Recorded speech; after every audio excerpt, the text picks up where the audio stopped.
I opened the Zoom window and jumped. It was shocking. Now, this was a few years ago, in the days when maybe Zoom was a little less known to us all. But yet we were all using it every day. And we had hired an intern. And she was lovely, showing up, doing her work. But we would have these team meetings, and they would include all of us. We have a distributed team, so we're fully remote. And so people would show up from all over the place. And on this particular day, Jane showed up to our Zoom video, less than professionally, let's just say. I'll describe what I saw. Here was a young woman who typically would show up looking fresh-faced with big smiles. But instead of seeing the usual fresh face that I would see every day, what I saw was a brown mask, I think, that was bubbled all over her face. And I wasn't quite sure if it was her skin, if it was her face, what was going on, but it made her face look about 4 inches thick. She was wearing a nighty and she had a shower cap on. And the whole team was quite taken back. And she makes no explanation to us. She just starts recounting her status report as each of us are going along. And finally, a good 5 minutes into the meeting, I have to ask, I'm like, what's going on with your face? She says, oh, I'm just doing a mask. It's a bubble mask. It's really cool. And I said, oh, is there a reason why you need to do it now? And she said, well, I just thought, this was a good time because we had an internal meeting. So I just figured, I could just throw on the mask and we could meet. I think one of the biggest challenges that we have in our daily life these days is having a multi-generational workforce. And, I'm Gen X, and my generation has always been trained to show up often very professionally. And that professionalism was actually dictated to me in school even. I was taught, the dress for success. And that was literally a class. I'm not actually making that up. We actually had a class on how to dress for success. And it was everything from the type of jackets that you chose to wear to the pantyhose that you were expected to wear every day to the high heels and the way you put your makeup on. Now, those days are long gone, and I'm not suggesting that they should come back. I think that was a little crazy, and it forced us into ways that were not really helpful, and it created dynamics within a work environment that also wasn't really helpful. But on the other side of it, Gen Zs, which is this individual Jane, came from that particular generation, also doesn't have a reference point for what is or is not okay. Clearly, showing up in a mud mask with a shower cap and a nightie on is not the most professional way to show up for a meeting, regardless of whether it's internal or external. And I think it is a challenge for most teams these days dealing with multi-generational workforces. When you show up in a virtual meeting, what is acceptable? Do you need to be fully made up, or is it okay to be a little more casual? And the reality is it depends on the team.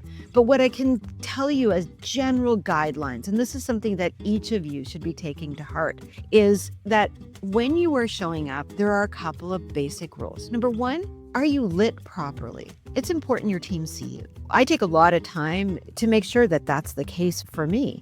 Why? Because I work in the world of speaking and communicating. And it's important that you see my eyes and that you see my smile and that you're able to engage with me. But just because you may not be in the same world as me doesn't mean that it isn't as important for you.